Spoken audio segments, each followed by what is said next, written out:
Imagine a creature too vulgar for the 80s, too stupid for the city, and too corrupt for the Conservative Party.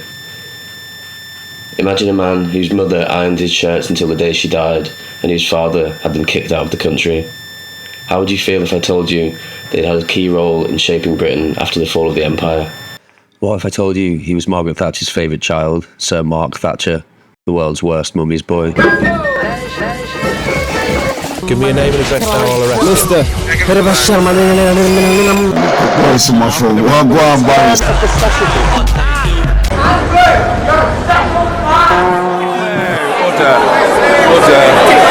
January 10th, 1982. Prime Minister Margaret Thatcher diverts an RAF Hercules over the Sahara. Its mission? Rescue her darling boy Mark, who has been lost in the desert for 6 days during the Paris-Dakar rally. The mission is successful. Mark said he never felt he was in any trouble, but it confirms Mark's image as a useless mummy's boy. Oh, what's on next, Mumsy? Perhaps most famous for getting lost in the Sahara Desert and widely regarded in the press as a useless knobhead. So Mark has a secret legacy, a dark history, and has left a deep impact on this country. He was integral to his mother's secret plan to re-establish Britain on the world stage, not by using weapons but by selling them, with Mark acting as a clandestine conduit between Britain's arms industry and some of the worst despots of the 20th century.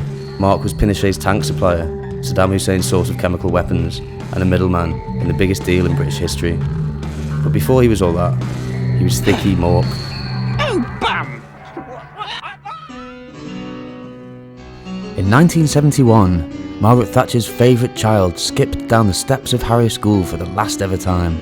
Mumsy and Daddy had spent a pretty penny to turn their boy into a clever little fella, but it hadn't quite worked out like that, and he left school with just 3 O-levels. There was a reason all his friends called him Thicky Mork. It's because he was thick, and they weren't really his friends. But for Thicky Mork, nothing bad could come from failing, and soon, Daddy had got him a place on a graduate scheme at a fancy firm called Touche Ross. No one seemed to mind that he hadn't graduated from anywhere.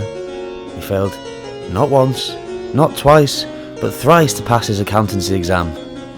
And then Thicky Mork bravely gave up. Next, Thicky Mork got a job selling jewellery for a friend of the family's firm, but that didn't last too long either. Once Mumsy got elected to be the head of the Conservative Party, Thicky Mork demanded a 100% pay increase and got shown the door. "Hello, door," said Thicky Mork. When Thicky Mork decided he was going to become a race car driver, Daddy Dennis was distraught. "What are we going to do with the boy, my love?" he said to Margaret Thatcher. "Don't worry, darling," Thicky Mork's mother said. "I'm about to become the Prime Minister."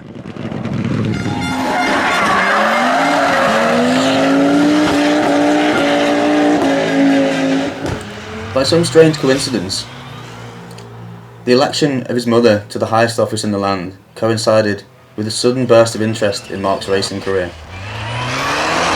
The door to the rarefied world of F1 racing, which had previously been locked tight, was suddenly thrown open, and inside, Mark found hordes of very wealthy men who really wanted to help him get on in the world.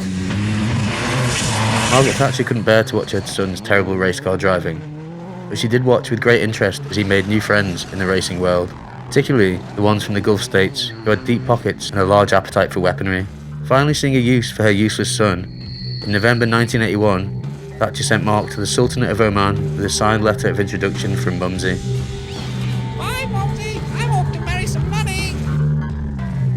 Mark returned with a £360 million contract to build a university in the centre of Oman and the distinct stench of dodgy dealing. The Prime Minister's son receive any financial reward for his efforts and her efforts in Oman? Will she please send out? It wouldn't be known for years, but the contract also included the construction of missile silos for Ronald Reagan, allowing him to bypass Congress on his mission to control the Middle East.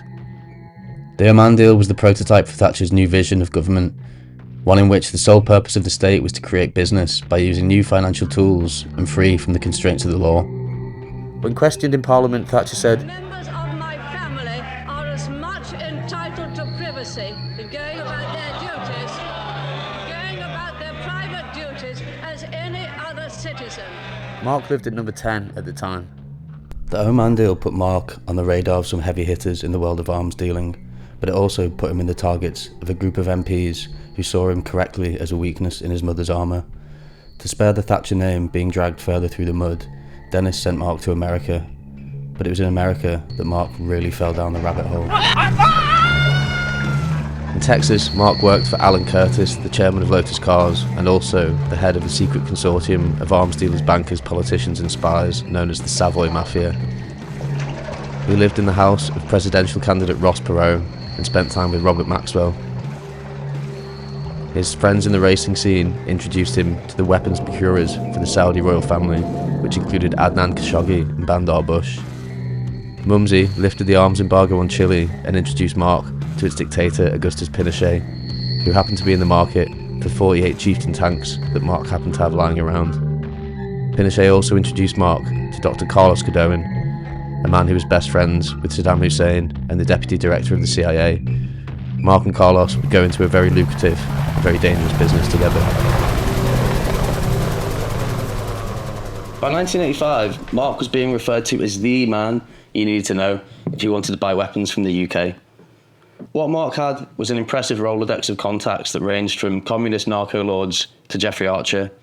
Between them, this rogues gallery had been involved in every major geopolitical scandal of the latter half of the 20th century, from Banco Ambrosiano to Iran-Contra.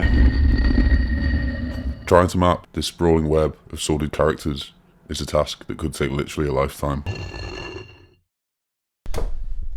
This is a piece by a man called Mark Lombardi, who combined investigative research and fine art in mapping out the deep state. That right there is Mark Thatcher. Oh, that's handy.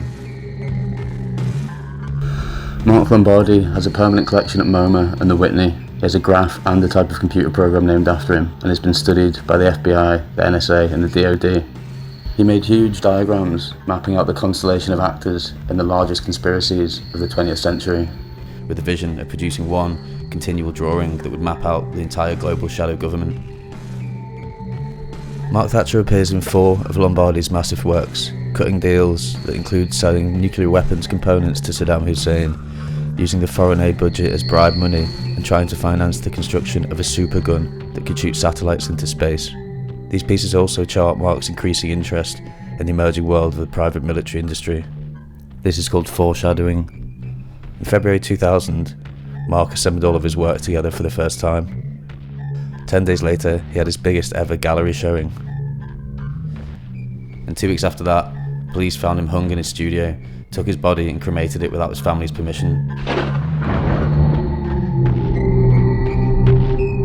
Here's Mark. Here we go. On the 28th of November 1990, the Thatcher era ended with a whimper as the Iron Lady gave a tearful resignation speech outside number 10. It was only the second time she'd cried in public, the first being when Mark got lost in the desert. As a final indignity, it was John Major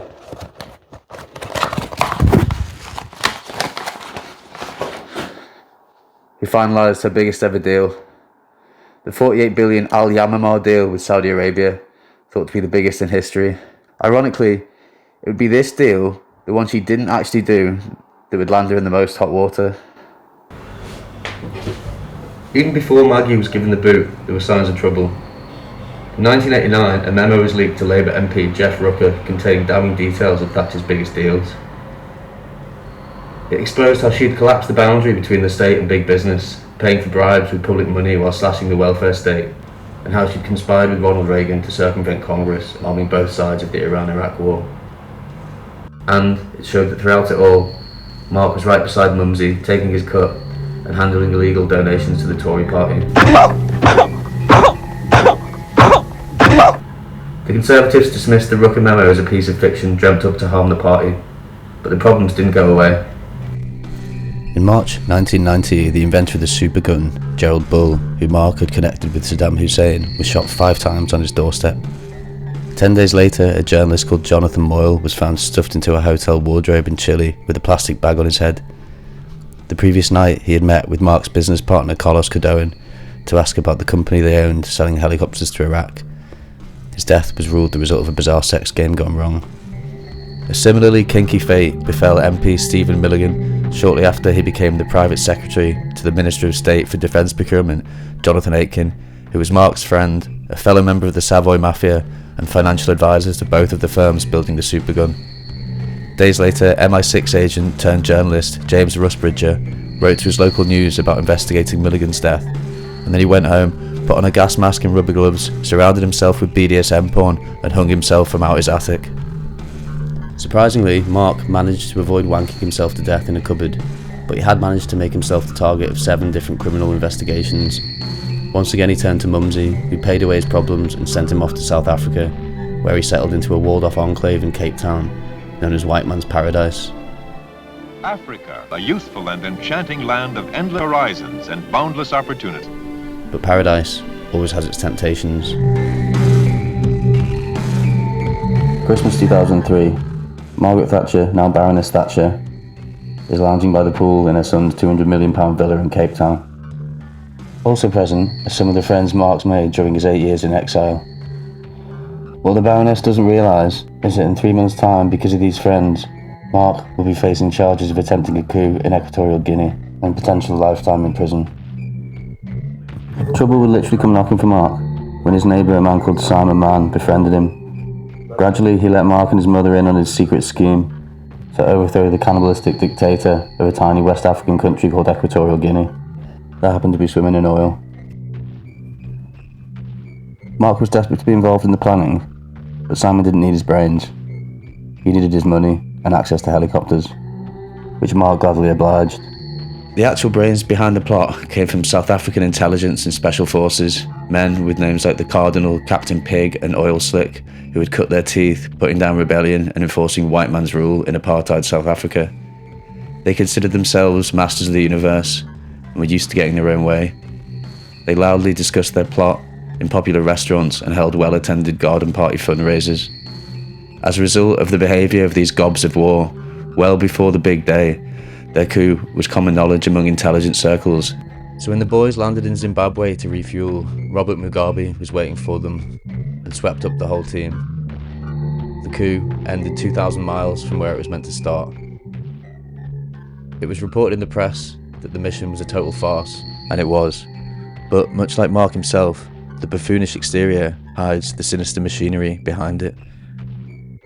In Simon Mann's memoirs, the pioneering mercenary claimed that Margaret Thatcher had not only encouraged his coup, but introduced him to a group hoping to overthrow Hugo Chavez. An investigation by Equatorial Guinea backed up his claims, finding that the coup had largely been financed and planned in Britain, with documents implicating Peter Mandelson and Lord Geoffrey Archer.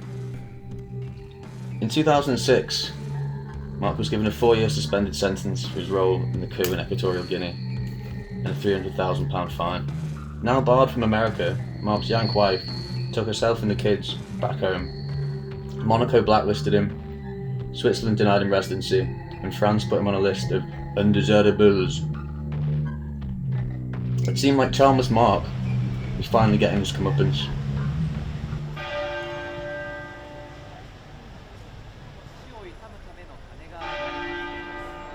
In 2008, Mark married the sister-in-law of Lord Rothermere, the owner of the Daily Mail.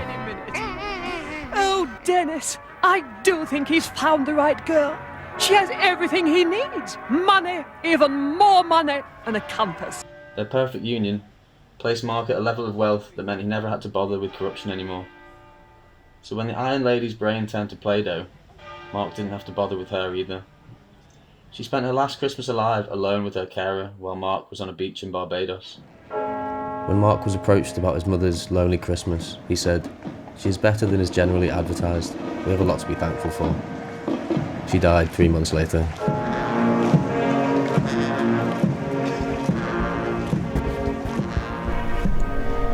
Mark didn't speak at his mother's funeral. If he had have said anything, it's unlikely Mark would have mentioned the one thing that united him and his mother, their love of illegal arms dealing. Perhaps because it's tricky to square Margaret Thatcher's lifelong commitment to the free markets and small government with her enthusiastic use of taxpayers' money and state power to win weapons contracts for private defence industries. Whenever Maggie was caught giving backhanders to Wahhabist sheikhs or arming despots, she says she was simply batting for Britain. But who's Britain? Certainly the wider public doesn't benefit from the billions that are funneled into the pockets of weapons tycoons and stashed away in tax havens. And no one would argue that she made the world a safer place. At the time of her death, we were a decade into a war with Iraq to disarm Saddam Hussein, a man that Mark and Mumsy had bent over backwards to give weapons to. The war in Iraq was a bizarre consequence of a terrorist attack by our close ally Saudi Arabia, who the mother and son had been so happy to sign the largest ever defence contract with. It can be said without exaggeration that Mark Thatcher is one of just a handful of people who benefited from his mother's arms trade policy, and maybe that was the point. Maybe she betrayed her beliefs, sowed chaos around the world, and inspired a wave of kinky suicides, all for her darling boy Mark. Without Mumsy, Thicky Mork would still be lost in the desert doing his accountancy exam. And without Thicky Mork, Britain wouldn't be the place it is today. Thanks, Thicky Mork.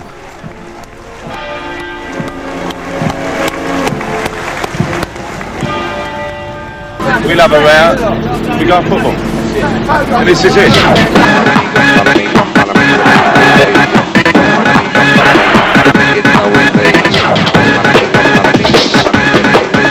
What started out as a mere game between police and promoters, it's now turned pretty nasty.